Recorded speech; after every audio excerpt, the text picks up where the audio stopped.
Nagrereklamo na ang ibang fans ni Bea Alonzo. Bibihira na raw itong mag-post sa kanyang Instagram account at other platform. Parang once a week na lang daw tapos mga endorsement pa. Asking sila kung anong ganap ng karir ni Bea.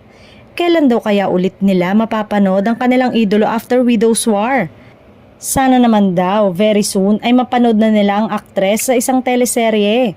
Actually, ba't nga ba walang masyadong ganap ang karir ni Bea? Kinalampag nila ang GMA Network dahil dito. Habang ang iba nga naman ay halos oras-oras may post ng kanilang mga ginagawa sa GMA. Huwag daw sayangin ang idolo nila na natetenga sa TV network.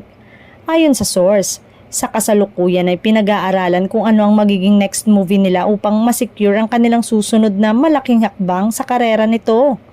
Ngayon ay malakas ang bulong-bulungan na malaki ang posibilidad na mag-over the backod na siya dahil madalas na siyang makita roon sa dati nitong network.